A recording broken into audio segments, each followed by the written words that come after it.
previous vlog natin about doon sa issues na nire-raise ng kasama ko sa top management or sa owners. Last time napalampas ko yun guys, yung sinasabi niya na hindi ko siya tinutulungan. Hindi ko siya tinutulungan sa operations, kaya daw siya hirap na hirap, nahihirapan daw siya. Paano hindi ko siya natutulungan guys? Paano? Hindi ko talaga maintindihan guys yung problema.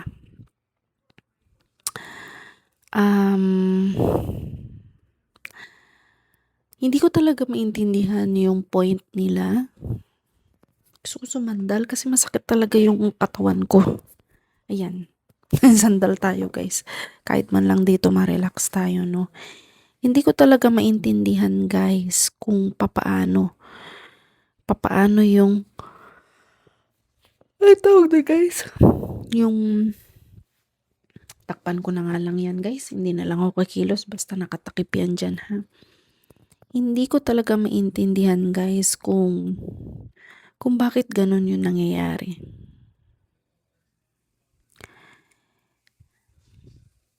Ikaw ang direct na nakikipag-usap sa top management. Ikaw ang direct na nakakausap ng kung sino-sino sa taas. Tapos, ang sasabihin mo, hindi ikaw dapat ang tanungin ko.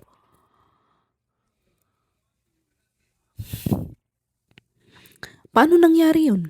No? Paano nangyari yun? Ay, hindi ko alam talaga guys. Hindi ko alam talaga yung mararamdaman ko. Ay, hindi, naantok ako, pagpasensyahan nyo na. Sa pagod, naubos yung energy ko doon guys. Sobra. Hindi ko, kasi ganito yun guys. Kung kayo ay nakakapanood sa akin before ng mga ano natin, dali lang guys. Yan. Siguro naman maririnig niyo ako, no guys. Tatakpan ko na lang tong uniform ko. No? Kung kayo, sige, ano natin yan. Kung kayo nakakapanood na ng videos ko before. Ay, sorry guys, pagod talaga ako. Pagod talaga. Matatandaan nyo, ako ay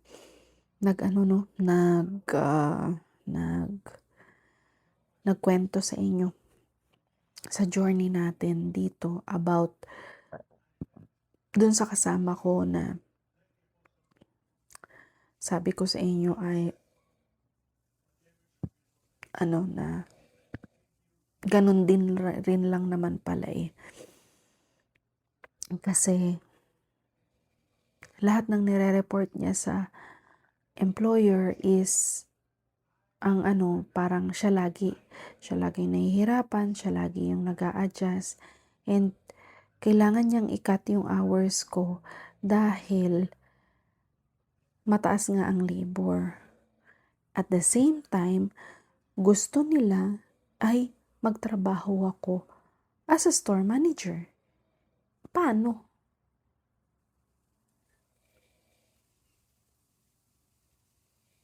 Paano yun guys? Isipin nyo nga. Tulungan nyo nga ako mag-isip guys. Paano? Paano ka magiging isang manager tapos hindi ka man parati sa store? Gusto mo full availability ako, pero ang hours na ibinibigay ay 5.5, 6 hours, ganun. Makat ka pa dahil napupunta yung oras sa part-timers. Paano? Kasi kung ibig sabihin kung full responsibility ang kailangan, full hours ka rin sa work, 'di ba? Hindi ko maintindihan guys, hindi ko talaga siya maintindihan. Kanina stress na stress ako. Nagsabi na naman nga ako dun sa sa trainer namin na naka-base sa Ontario na gano'n. Sabi ko, bakit gano'n yung tapos nagulat siya, natatawa na nga lang siya. Sabi niya, bakit ka, sabi na, nafe-feel ko na frustrated ka. Frustrated talaga ako guys kasi binibigay ko yung best ko. Yung hard work. Yung hindi ko lubos maisip guys na talagang may mga ganyan, no? Yung impressions talaga sa ganyang lahi,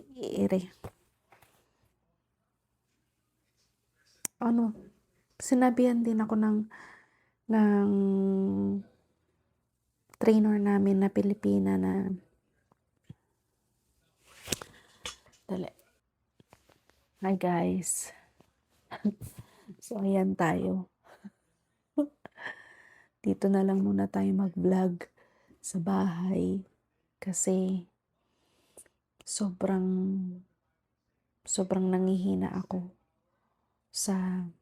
dahil sa stress. Ayun, naatok ako. Pasensyahan nyo na guys kasi sobrang pagod ako. Sa work ko nga kasi na-mention ko nga sa inyo, 'di ba? Mainit doon. Wala kaming air fresh. Fresh air. Fresh air sa work. So yung init nga, 'di ba? Absorb mo ang init sa store, ang init. Kahit na sabihin mo open yung area, mainit siya guys. So ito ang nangyari. Para sa'yo, alam ko ang ginagawa mo. Alam ko ang laro mo. Alam ko ang gusto mong mangyari. At huwag kang mag-alala dahil hindi ko naman hihingin na palitan ka sa pwesto mo. Yun lang ang masasabi ko sa'yo. Maligaw man tong video ko sa'yo, sa newsfeed mo or kung saan mang platform, maligaw man to sa'yo, I just want to let you know, I don't have the desire to get your position if that's what you're worried of. I don't. So, please, stop making stories. Stop blaming me for everything what is happening in the store na alam mo, sa'yo nagsimula ang lahat.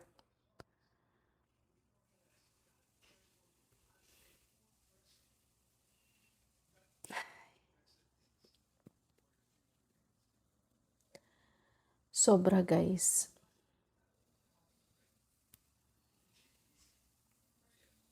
Sobrang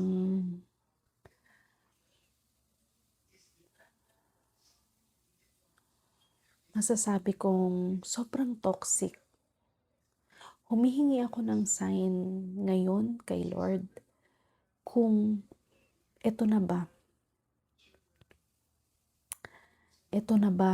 yung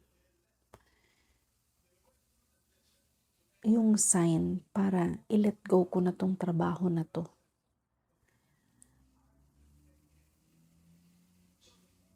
Binibigyan ko pa ng konting panahon guys. Binibigyan ko pa ng konting panahon. Kasi syempre, kailangan pa natin na makasave. Kailangan pa natin na makasave kahit papaano, guys. Kasi nga, yung sa pupuntahan natin, panibagong journey yun, di ba? So, gusto rin natin na magpahinga. Gusto rin natin na kahit papaano may madala tayong pangpanimula dun sa lugar na pupuntahan natin, di ba? So, the only thing na magagawa natin para magkaroon tayo nun is mag-work pa rin tayo kahit papaano habang nandito pa tayo, guys. Di ba? Pero habang tumatagal, hindi tumatagal pala, habang papalapit yung yung yung yung time na mag-aano na tayo, ang tawag doon, na eto na, paalis na tayo, is mas lalong bumibigat yung kalooban ko, guys. Mas lalong bumibigat yung kalooban ko. Bakit? Hindi na natapos yung issue. Sobrang hindi na natapos yung issue, guys. And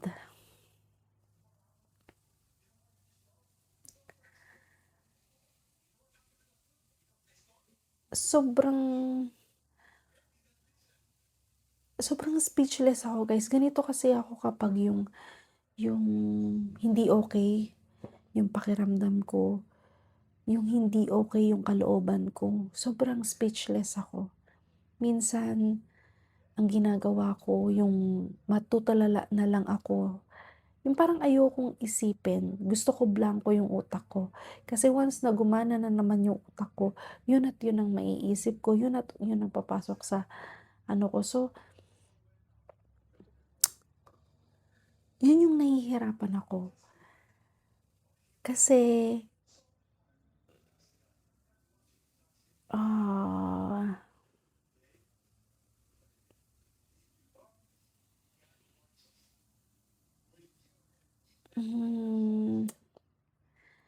hindi ko maintindihan, guys. Kasi, bakit kailangan mong mag-ano ng ganun? Alam mo naman na may na may kailangan akong gawin. Sinabi ko naman na this time, matapos lang to.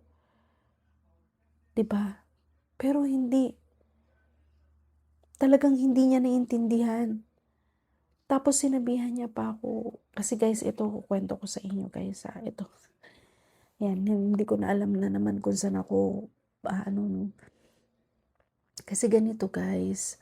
Syempre, holiday ngayon, no? Holiday ngayon. Hindi ko talaga alam na merong email sa akin tungkol doon sa na yun, sa email na yun. Hindi ko ina-expect talaga yun kasi kanina busy ako. So, hindi ko siya guys, hindi ko siya hindi ko siya ina-expect na magsisend sa akin nito.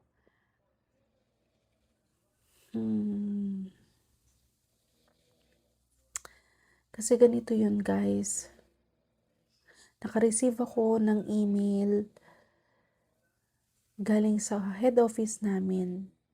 It's a written warning regarding sa schedule availability ko and yung like cooperation code ko sa store as a store manager.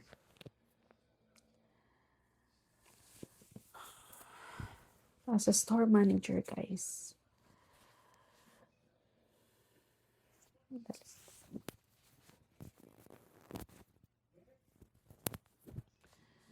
As a store manager, guys.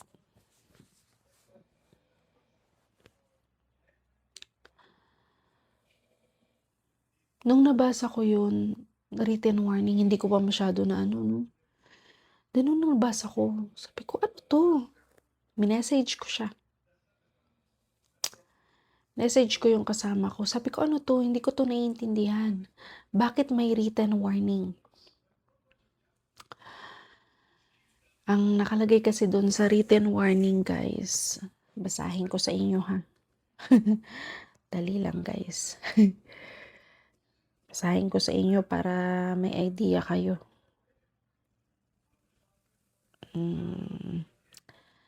Ayan, wait lang. Pero na-replyan ko naman na to. Pero yun nga, i-check ako sa inyo. Syempre, part ng journey natin yan.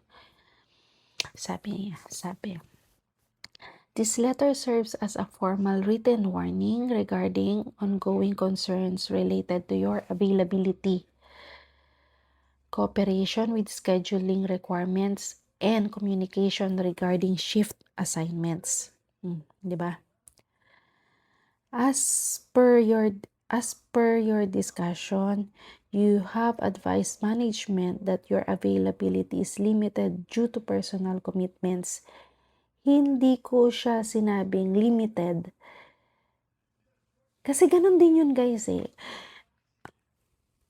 Ang logic doon, guys, gusto nila open availability. Open availability means available ka anytime. Flexible ka anytime. Pero take note, guys, available ka anytime. So parang nakaano ka sa kanila. Naka-focus ka sa kanila. 'Di ba? Available anytime. Then ang ibibigay lang sa 5 hours, 6 hours, ganun lang yung schedule na ibibigay sa which is hindi unfair. Sobrang unfair. Kung gusto nila ng open availability, I can work opening hanggang gabi. 'Di ba? Pero kahit ilagay mong open availability ka, ang ibibigay sa 5 hours, 6 hours. Bagay na hindi ka na makakapaglaan para sa personal mong itinerary. Diba? So, since ako ay nag-aaral and ganun lang yung hours ko, sabi ko, i-pursue ko na tong pag-aaral ko. Magkaka-certificate pa ako, magkaka-diploma pa ako. Diba?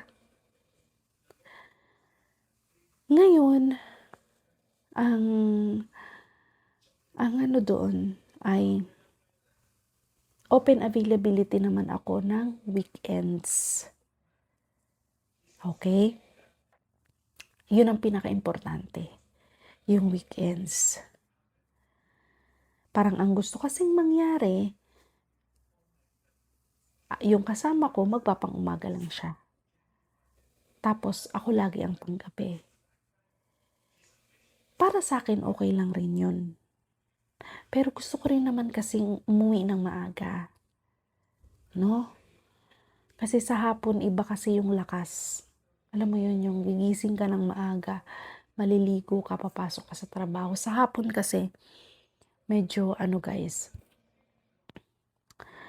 And then, eto na. Ito na, sabi. Including school obligations and projects outside of work. I have the rights. Hindi 24/7 akong Hindi 24/7 akong kailangan na nandiyan sa inyo. And then, yet ang ibibigay mo sa aking oras is 6 hours a day. Hindi ko naiintindihan, guys. Sobrang ang hirap intindihin nung rules nila. Nahihirapan talaga ako, guys. Nai-stress ako. And then, while the company strives to accommodate employee availability whenever possible, scheduling decisions must ultimately be made based on the operational needs of the business. Operational needs? What? Anong doon? May possible kang ilagay, di ba? Andyan ka para Alam niyo yung kasama ko, guys. nakakapag 2 days off a week. Ako hindi. Sabi ko nga sa inyo guys, 'di ba? Both delivery days. Sa shift ko sa shift ko nangyayari. Na kung tutuusin, dalawa kaming management doon. Nagre-receive siya ng deliveries ng Mango. Pero once na ginawa niya yun, may extra day off siya. Ako once a week lang. Pero I never talk back tungkol doon.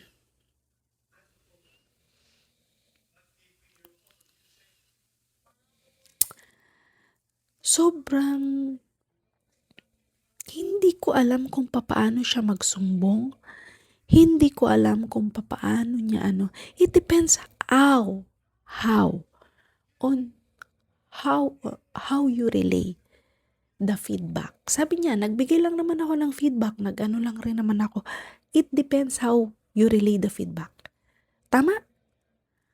Kasi ikaw ang nagbibigay ng information.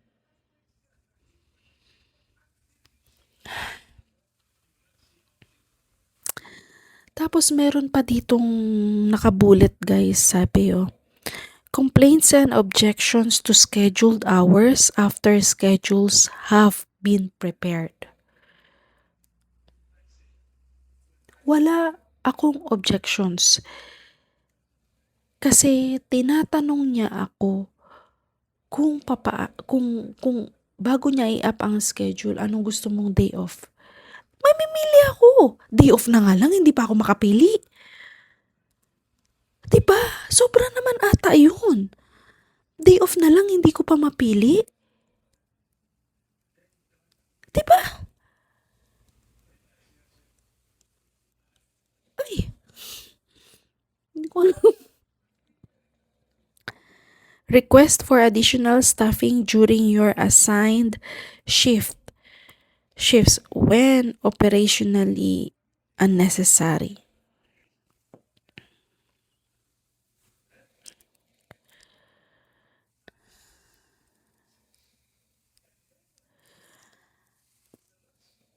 Eto lang yan guys nag-request ako, naalala ko yan, nag-request ako na kung may mga part-timers ka, papasukin mo. If you can give them 3 hours a week, 3 hours a day, why not? Diba?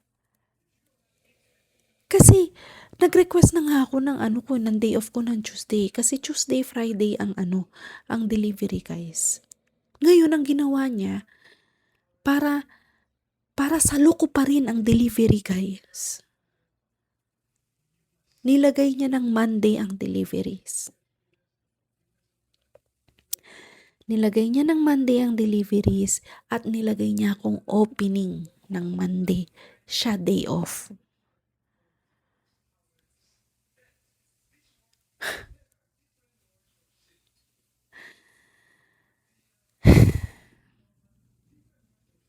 So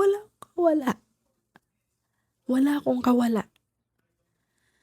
Ngayon, may instances na Monday, busy ako mag-isa. Mali kasi yung paglagay niya ng tao guys mali. Meron kang part-timer, pero ilagay mo sa kung saan. Ilagay mo sa tamang scheduling. Nagreklamo si part-timer namin na dating nag-work din dito sa company na to. Dahil ang trainee is nasa kanya. Nasa schedule niya. Wala sa schedule ko. Ngayon, before nung ginawa yung schedule na yun, ang niya pa sa akin, you can go home early on that day. Kasi nandyan naman si isa. Pwede niyang i-continue yung ginagawa mo. So, ako, okay, I can go home early. I can go home on time. Then, nung nagka-aberya na, nung, nung hindi naasikaso yung mga deliveries, kasi nga, busy ako eh. Kita naman sa sales, guys. Mag-isa ako. Tapos, nung nagka-problema na, bakit daw ako umuwi na maaga? Ay, hindi. Bakit daw ako umuwi on time?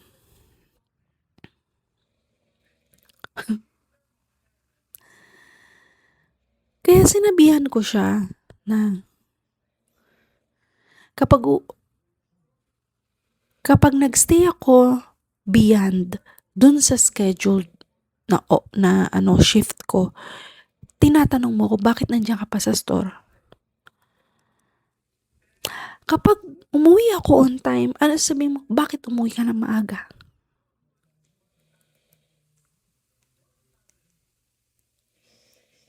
Diba guys?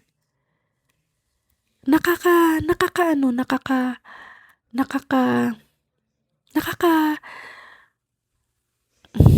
hindi ko alam kung ano yung proper word na ano ko, pero hindi ko alam kung saan ko ilulugar yung sarili ko.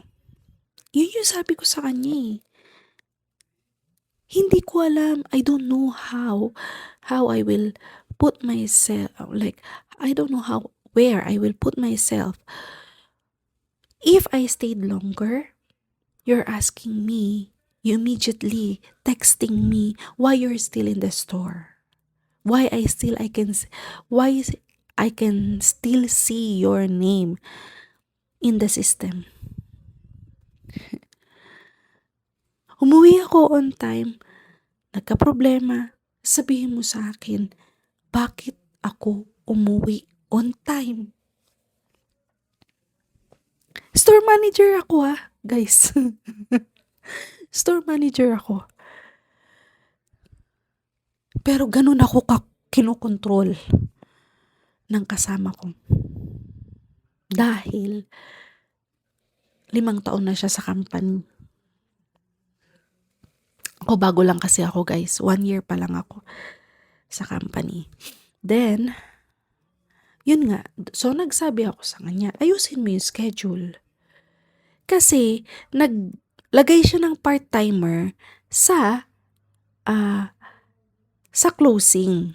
Yung part-timer namin na dating nag-work dito sa company. Pero yun nga, ayaw nga niya ng responsibility dahil part-time siya. So, paano mo ayusin yung schedule? You have to fix it. Kung hindi siya dito mo ilagay sa mid. Yung mid shift talaga. Kasi ang scheduling namin guys, 9:30 to 6:30. Ay 9:30 to 3:30 ang opening. Ngayon, ang papasok ng closing 2. 3:30 to 9:30 and then 3:30 to 6:30. Yun yung trainee namin. And then, so ang mangyayari nun, kung 3:30 ang out ko, mag-out na ako. Diba? Kasi nga, ayan katakot-takot na tanong na naman ang mo kapag nagstay ka ng konti. Diba? Hindi mo alam kung saan ka lulugar eh. So, ang sinabi ko lang naman sa kanya, since ayaw niyang tumulong para magturo ng tao, ay ilagay mo sa gitna. Gitna talaga yung tao, yung bata. Para hindi lang natin sila napapakinabangan ng tagakuha ng stocks, tagatapon ng basura. Kasi ang 3 hours mabilis lang guys, diba? Tagakuha ng stocks, taga-ayos, taga-refill, tagatapon ng basura. Mamaya-maya uuwi na yan. Anong natutunan ng bata? Anong natutunan niya sa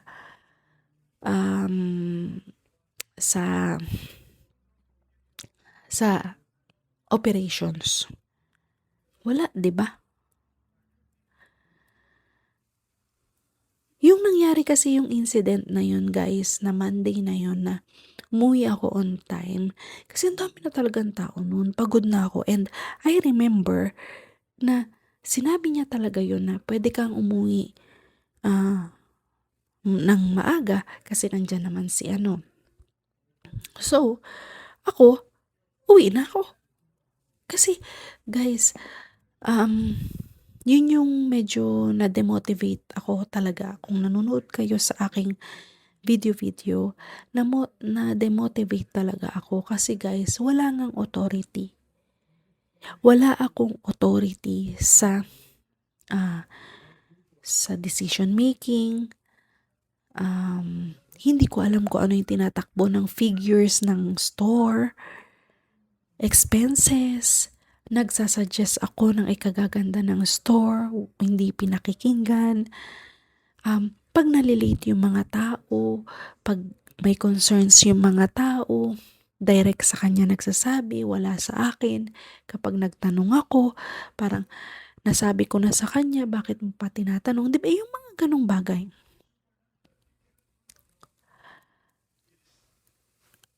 Kung ikaw guys, saan mo ilulugar yung sarili mo? Diba? E di dito na lang ako. Walang gulo. Dito lang ako, magtatrabaho lang ako.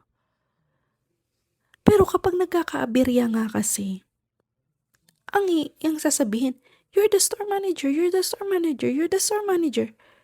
Store manager of what? Store manager of mopping? Store manager of throwing garbage? Store manager of cleaning? Is it? Diba? Medyo na, hindi ko talaga alam eh. Hindi ko talaga alam ang ano ko, hindi ko talaga alam ang mararamdaman ko, hindi ko talaga alam. Gustuhin ko man siyang tulungan kung paano mag-handle. Nababahing ako guys eh. Hindi ako umiiyak Nababahing ako. Gustuhin ko mang tulungan para sa kaayos ng store. Kung binablock ka rin, hindi mo magagawa yun eh once na binlock kang ganun. Yan ang nararanasan ko ngayon guys. And then meron pa dito, communication that has created difficulties in effectively managing store operations and staffing requirements. Hindi ko alam kung anong ibig sabihin nila dito pero ay nako, bala sila. Instances where scheduling related questions and concerns have been directed to other team members rather than through the appropriate management. Hindi ko maintindihan to. Wala akong ginawang ganito. Wala akong ginawang ganito. Kaya gusto kong malaman. Diba? So, ayun nga guys, umuulan na.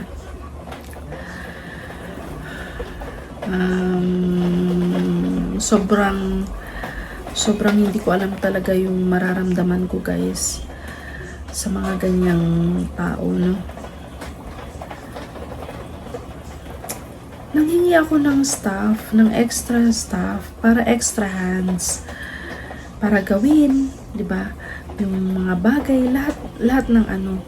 Parang, ang inaano niya, it's not only you, it's not only me. It's not only me na,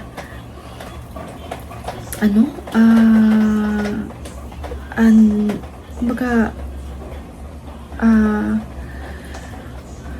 anong tawag dito guys, na nagtatrabaho ng alone.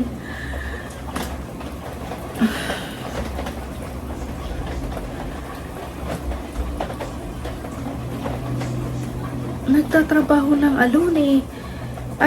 Guys, kapag siyang naka-duty,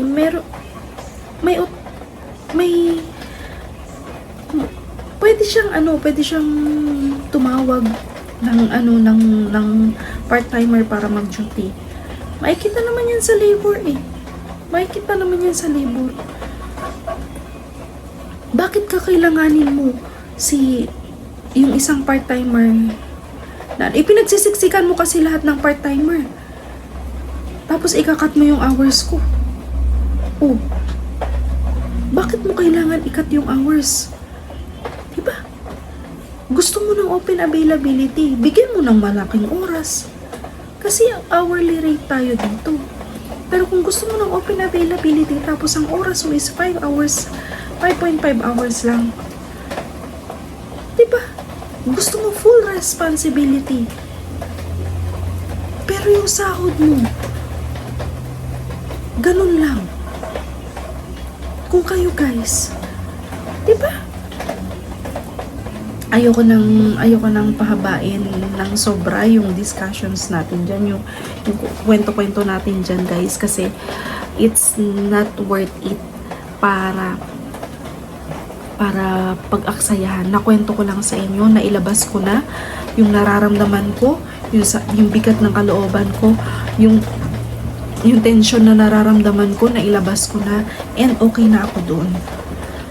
Ang tanging iniisip ko na lang talaga guys, napaisip ako sa sinabi ng trainer namin na nasa Ontario. Kailangan ko ba tong trabaho na to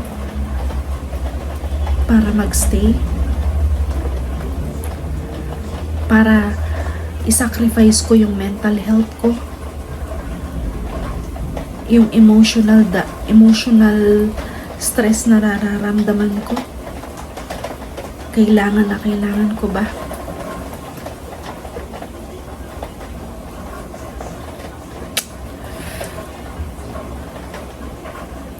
Siguro actually yung physically ayoko na eh. Ayoko na talaga guys. Physically ayoko na talaga.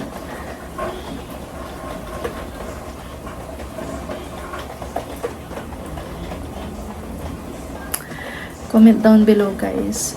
So, yun lang ang kwento-kwento natin ngayon, no. Pasensya na kayo kung ang na naman ang dating is negative, no.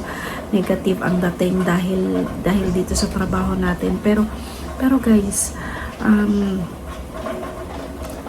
journey kasi natin to, and ito talaga yung nangyari sa maghapon ko. Ito talaga yung reality na nangyayari, hindi lang sa akin, kung hindi sa ibang mga kapwa natin ng OFW sa abroad. Hindi lang dito sa Canada, pati na rin sa ibang bansa. So alam kong may mga ganitong instances din na nangyayari sa inyo. Ang sa akin lang naman ay inilabas ko lang rin naman yung nararamdaman ko guys. Yung sa loobin ko sa nangyayari sa atin dito sa journey natin, sa pagiging OFW natin, tibay ng loob, puntong hininga, dasal, at laban lang. So, babalitaan ko na lang kayo guys kung mag-ano ba ako, ang tawag dito guys, tutuloy-tuloy pa ba ako bago tayo makaalis o mapaaga ang resignation natin guys, no? Para kahit papaano yung katawan natin makapagpahinga natin, ano guys. So, ayun lang guys for today's video. So,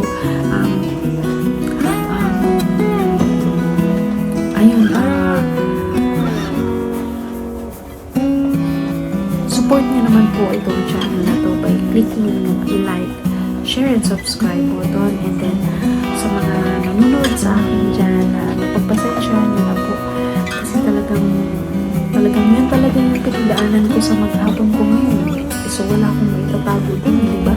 Ganun din talaga yung nangyari sa buhay-buhay natin for today, diba? So yun lang guys, see you on the next one guys.